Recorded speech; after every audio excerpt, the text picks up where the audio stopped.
But thank you for being here and being part of this conversation, because what you're being part of is helping to change the future. And the reality is that's the title I was given, was Changing the Future. And that's all I was given for tonight. So they said, hey Shawn, can you come give a speech, because Doug said, no, Shawn should do it. And the governor said, no, Shawn should do it. We want Shawn to do it. Okay, thanks, Doug. What am I talking about? Changing the future. Cool, what's that mean? I don't know, make it up. Well, so I sat back and I went, all right. I could talk about tech all day. I could talk about nerd type of things, computers and autonomous vehicles and artificial intelligence and all this kind of fun stuff. But I sat back and went, you know, I want to do this a little differently. And this conversation is going to be more of a story tonight. And changing the future means something different to me, maybe, because of all of you, because of the teachers. And I'm going to tell you a story that 10 years ago I never told to anybody. Right? I did not talk about my story at all. And over the years I figured out how to be able to do this, and how teachers have been part of that story and helped to change that story. So you guys change the future every day. Is there anybody that you can think of that changes the future more than a teacher? Yeah. The mother. Mother? Okay. Are there any mothers in here who are not teachers? Aha! You didn't think that was coming back, right? I had a mother. My mother was a teacher. Every mother I've been around has been a teacher. I think there is a couple of different roles of teacher in the world. Some of it is a job. This is my job as being a teacher. And some of it is as part of what we choose to do as people. We help to teach. We help to share. And that has been a major part of my life. And this was me many, many years ago. I was about yay big. You can see the door handle. So, but I'm also cheating. I'm actually I'm up on top of the stoop to get there. So I'm a little rugrat, maybe 5, 6 years old. And this is the only picture I have of myself before the age of 18. This one photo. And my story, my upbringing was challenging, was complicated in a lot of ways. My father was an alcoholic. My mother had substantially more problems. And between the two of them, life kind of sucked. I use the words fun and entertaining. I do that to add some levity, but the reality is life kind of sucked growing up. And just to give you kind of a picture, the simple picture, when I was 14, I walked home from school, and when I walked in, I found a guy hanging in my living room. He was a local drug dealer. That's the kind of environment I grew up in. Wasn't a ton of fun, but that was me.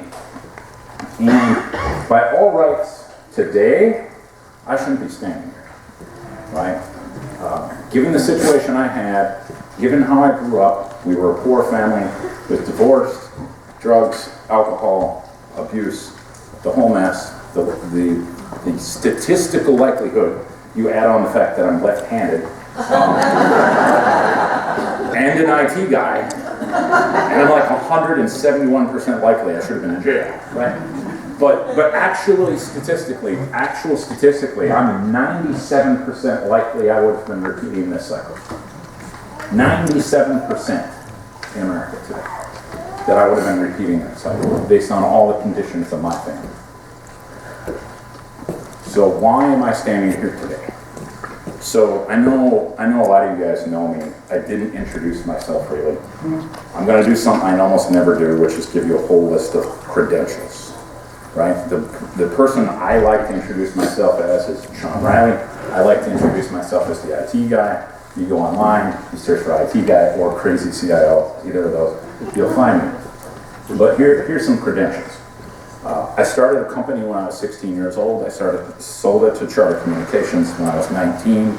I went into the nuclear power industry. I went into IBM. At IBM, did all kinds of amazing projects. I went to Mayo Clinic. At Mayo Clinic, I was a chief information officer, chief technology officer, convergence management officer, information management officer. So I was a CIO, a CTO, a COO, a CMO. The best title was Chief EIEIO. That my daughter actually put on my wall once. One of the programmers thought it was so great, they went home. It was a piece of paper she put on my door. I'm sure Mom helped. But she put this on my door. One of the programmers thought it was so amazing. He went home. He found a wood plaque. He carved Chief EIEIO in it, and he glued it to my door. I tried to bring that sign with me when I left the Mayo Clinic to come here to save North Dakota, but I was breaking the door, so I had to leave the sign there. But I've made a few fortunes. I've lost a few fortunes. I've made a few more fortunes. I've been connected to all the great people in the world, all et cetera, et cetera. I've met the Dalai Lama. I've met presidents. I worked for an awesome governor. That's my credential side. And all of this, right, like I said, I like to tell people I'm the IT guy because I think that's the better, fair assessment. All of that should have never happened. None of that should have happened, right? Because this little kid was in the wrong place at the wrong time, born to the wrong parents. You guys, your peers, your partners, in my history, changed that. So I'm going to give you a couple of stories. So when we talk about changing the future, teachers who I interacted with, both with the job of being a teacher and people in the community who were my teachers, helped me do something different. So, 9th grade, a gentleman by the name of Mr. Devine, Ed Devine was his name. And Mr. Devine was a pretty good-sized teacher. He was one of those teachers that, you know, when the 5th graders are acting up and you need somebody to put them down, he just kind of, here he is. Yeah, he's a big, good guy. But he taught social studies, he taught history, he taught geography, he taught the social sciences aspect. And it's something I really enjoyed. I read a lot, I read anything I could get my hands on, and I was relatively smart. So when I read a test, I'm getting A's for the most of the time, even though I lived in a town of Waynesboro, Minnesota. It's a town of about 850 people at that point. Everybody in the community knew what our family was like, right? How many of you are from small communities? Yeah, how many of you know everybody in the community, right? And you know the situations, you know what's going on, you know the gossip, you know the realities. Yeah, sometimes you know the story more than the reality, right? But the whole community knew exactly what we were doing. Mr. Devine bumps into my parents at the grocery store, and I'm standing there. I was a little smaller then, not a whole lot, well, mostly this way. But Mr. Devine looks at my parents and he goes, "Your boy, he's pretty smart. Doesn't talk much in class though. You should do that." And my parents are like, "Nah, whatever." You know, they didn't really react to it at all. But I heard it. And the very next day, he asked a question, and it's history class, which I knew really, really well, actually, and I still know better than most people. But he asked a question, and boom, up goes my hand. And I could see the surprise on his face. I could literally see his face change. I could see him go, "Wow, Shawn." And he picks on me, I give the answer, and it's right. And he goes, "Absolutely. Mr. Riley, well done. You will answer another one later." So, as we go, he asks questions, I answer them. Over the next quarter, over the next couple weeks, I was that kid that couldn't shut up, right? But my hand was always in the air. I never spoke out of turn. That was not going to happen, because I knew that from home, right? But my hand's up, boom, it didn't matter. You ask a question, boom, I know the answer. And I'm absolutely hand up and I'm talking. And he started to change my reflection of myself. He started to change the reflection of myself of who I am and what I can do. And it became this aspect of, I guess I am kind of smart. I guess I do know the answer. I can step out. I can be part of the conversation. I had another teacher, Mrs. Larson. So we have anybody here who's about nose tall to me, blonde, about this wide, and remember it's the 1990s, so they had this kind of bell cut haircut. So you can picture her in your mind. And Mrs. Larson, she was only a teacher there in Lanesboro for 2 years, or at least I only remember her for 2 years. She did business and computers. And by this point, one of the things I had picked up on the side is I had picked up some computer knowledge, and I picked this up from people in the community who were going to try to help me. And Mrs. Larson was a great teacher, and maybe a little too trusting in this sense. She gave me access to the network so I could be helpful, and I was helpful. But I was also a teenage boy, and I'm like, ooh, teenage girls, ooh, right? And there's one particular teenage girl, and I'm like, oh, I can impress her. I will steal her password. And anybody, would that have impressed you? Anybody? I don't know. I was stupid. I'm still stupid, but I was way stupider then. But yeah, so I thought, hey, I can steal her password and this will impress her, right? So I actually figured out a way to be able to leech passwords off the network. And I demonstrated that to the class a little bit by showing it off, and a couple of classmates were like, dude, do it to her, and they point to other people, so I'm like, cool, I can rip off everybody's password. So I do, and sure enough, it takes, 30 minutes before somebody goes to Mrs. Larson. Mrs. Larson, Mr. Riley's hacking people. Of course, they didn't say hacking then, it was stealing. They didn't know to say hacking. I'm old, right? So they didn't know that. They didn't know exactly what to say, but hey, Mr. Shawn's stealing passwords. So Mrs. Larson comes around the corner, and like I said, she's about this tall on me, she's about this wide, and granted, I was a lot thinner then, but I'm still about 5'10", about that frame. I was a football player. I actually lifted weights then. I was pretty good sized, and she comes up to me, and she was the scariest little thing. Her face was just apple red, you could smell the anger around the corner, right? I mean, she's just going to come at me. And she comes around the corner, and she's got her finger up, and right up, and she's coming right up at me, and remember the environment that I came from, right? I didn't always react well to that stuff. In this case, I kept my composure, and I damn near, went into attention stance, like, yes ma'am, kind of thing. And she comes up at me, and she's shaking her fist, and she's shaking that finger, and she comes right up at me, right in my face, and she goes, and she thinks, how would you fix it? How would you fix it? So in today's world, I could have easily been expelled. I could have been expelled for a lot of stuff I did. But I could have been kicked out of school easily for doing this. She didn't do that. She didn't scream at me. She didn't yell at me. She didn't punch me. She didn't hit me. She didn't kick me. I know you guys don't get to do that anymore. But that's what I was used to. That's what I would have expected, to be honest. But she didn't do anything. She said, how would you fix it?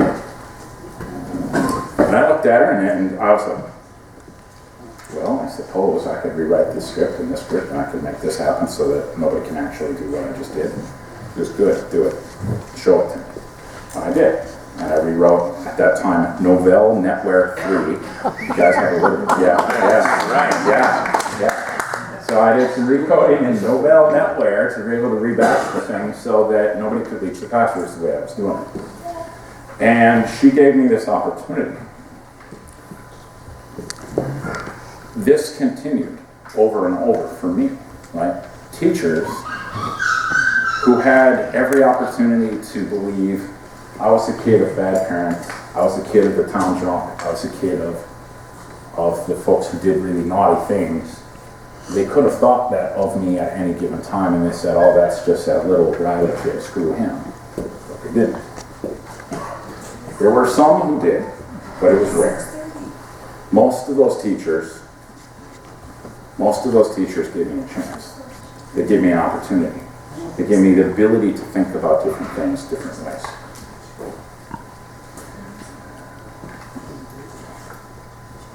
Those teachers provided me a future.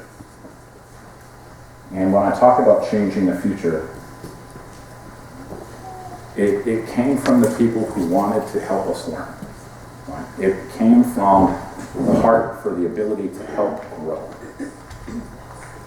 I had other people in the community who didn't have the job of being a teacher but took on the role. And one of them, I was mowing lawns for money. I was the eldest of 5 kids. I had 2 brothers and 2 sisters, and frankly, we all like to eat. So I'd mow lawns for money, I'd go buy donuts at the Amico, and then the rest of the food would go in my siblings, for the most part. But again, the community knew what was going on, and this one person in the community, he was a vice president at American Express, living in the city of a little town. And I mow the lawn, and he asked me to come in, and he's got a Windows 3.1 box. And he says, hey, this thing's broken, can you fix it? I'm like, I have no idea. He's like, give it a try. So sure enough, I played with it for about an hour, and I actually figured out how to fix it. And he pulls out his wallet, and he pulls out a $20 bill, and he goes, how much do I owe you? And I'm like, owe me? I don't have to go home. You know, I'm set. And he hands me the $20. And I'm like, oh, $20. You know, like, dude, remember, this is pre-inflation. That's money. That's money then. Right? So back before inflation, I got $20 in my hand, and it's also the early 90s. So I'm going, wow, that's awesome. And then he looks at me and goes, so, what are you going to call your company? What company? You're going to start a company. You're going to do this. I'm going to help you. And sure enough, and he helped me start a computer company at the age of 16. A company with the most awesome name ever. Toadstool Computers. And if you lived in Lanesboro, Minnesota, you would know why. And if you don't, you're like, what the hell is wrong with this kid? Everybody thinks, oh, they must have shrooms. Well, yeah, but, you know, it wasn't in that. No. The local farm in the region actually grows sorrel mushrooms. They grow a bunch of different kinds of mushrooms. And that's what they actually made the money off. It was part of the Natural History Center there. And I went, oh, this is really cool. So I became Toadstool Computers. And he helped me get an LLC. I didn't even know what an LLC was. He helped me able to build this. He helped me create. Another person in the community came to me and said, build me a website. I had no idea how to do that. I said, cool, here's $100. Go build a website. Wow, $100. Right? And I built the website. And then it kept going and going.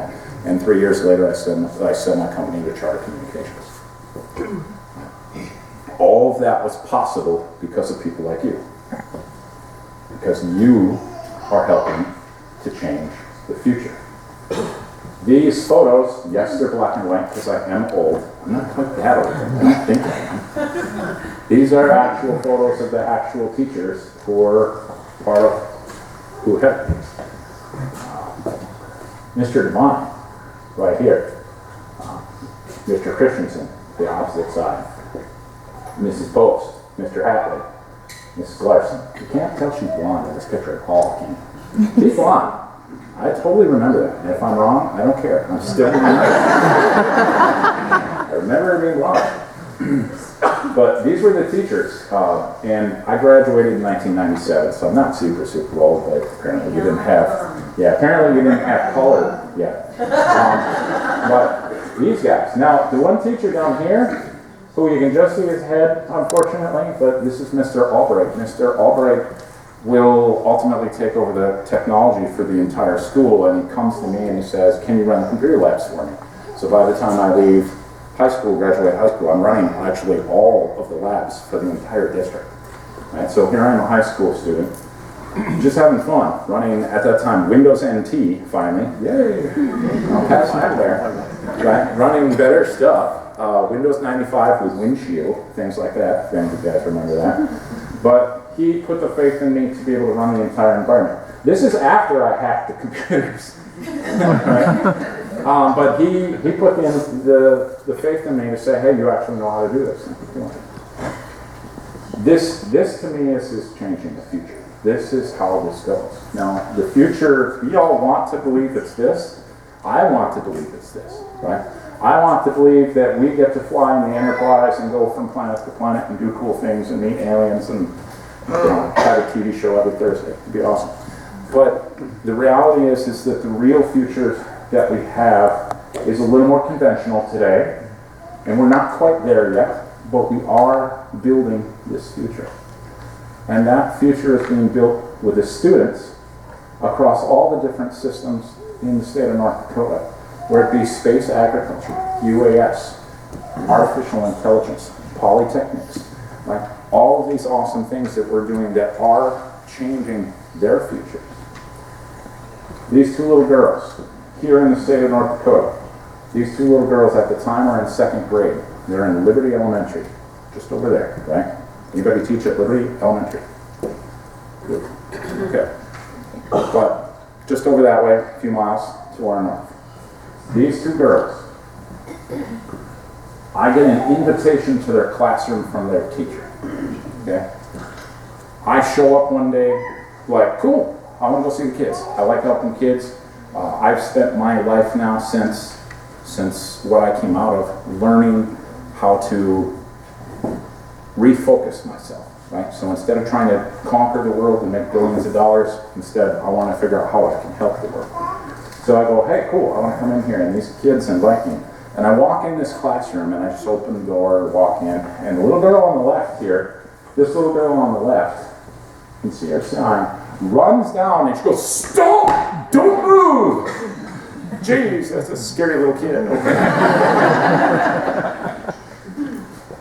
And all of a sudden, on the ground is this guy, this little robot. And it actually drives right down the hallway. It turns right, it drives right up to me, and the head of the thing looks up at me and says, please take your message. And this little Lego box right here, this little Lego box, I bend down and I pull out of it this big piece of paper, I unfold it, and it's a welcome to the classroom. Right? Welcome to the classroom, Ozobot, Dashbot, Mrs. Steverson's class, and Laura and Sarah, and. I still have that, by the way. In fact, I have it here at my house in Mandan, where I have it behind museum class glass. So, because I'm going to keep that. I have a lot of artwork. I love artwork. That piece of paper will be the last thing that I ever sell if it ever came to selling my artwork. But this classroom, when I go in there, the 2nd grade class is full of kids doing Ozobots and Dashbots and codeforkids.org. They're learning how to code as 2nd graders. Anybody here learn how to code as a 2nd grader? I'm the one and only one, I bet, but I didn't learn it in school. I learned it outside of school, right? They are going to be designing things we haven't even thought of yet. They are going to be building things we haven't even thought of yet. And it's because of you. It's because of what you're bringing forth. You as teachers going to your districts, making this impact, impacting these kids.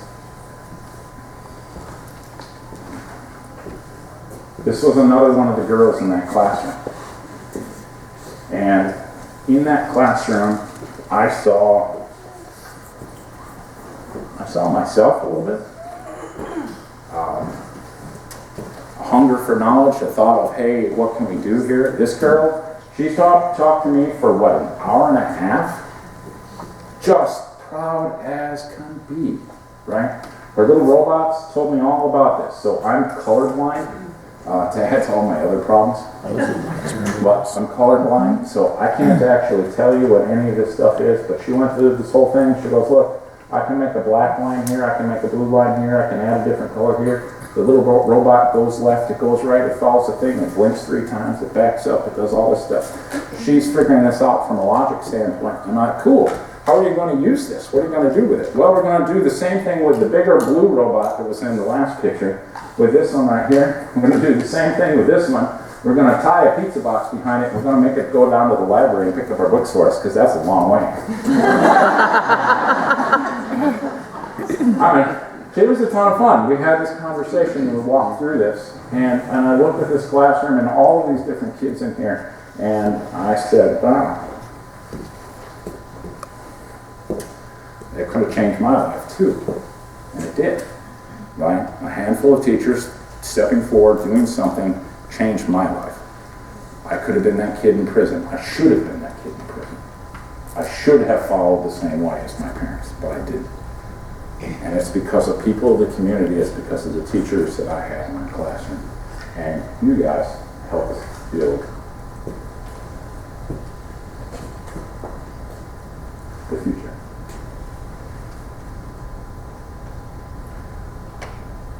Thank you guys for listening to my story. Let me blabber on here for half an hour. I really appreciate it.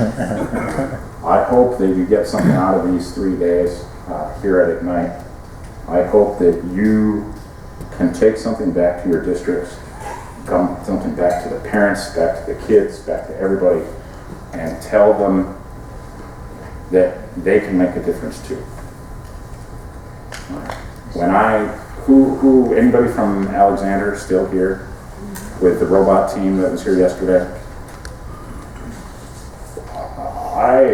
I just was astounded, right, with those 5 gentlemen there who sat there and said, I'm going into engineering, I'm going into cybersecurity, I'm doing this, and I said, cool. Did any of you ever even think of these fields before you got into this program? No. Didn't even know these fields existed. Their lives changed right there. These two girls have no idea how much this photo of them, how much she coming down the hallway impacted me, which gave us the ability to create computer science standards and cyber science standards here in the state of North Dakota, and we're the one and only state in the union that does this. And now we have $65 billion in new investment coming into the state to grow the economy here because of those changes in our education portfolio. Palo Alto Networks, where's your Palo Alto folks? There we go, Palo Alto Networks opened a site in Fargo specifically because they said, holy crap, North Dakota is the one and only state doing this. And they opened a new location in Fargo just because of this, right? And $65 billion is following because these 2 kids had a teacher who said, hey, let's go do something that we're going to be doing in the future. Let's go play with robots. That's changing the world.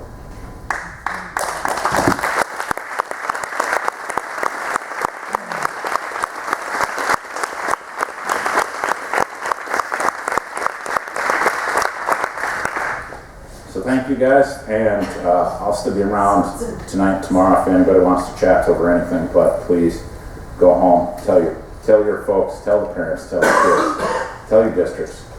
We can do this. We can keep changing the world. Thank you very much for your time.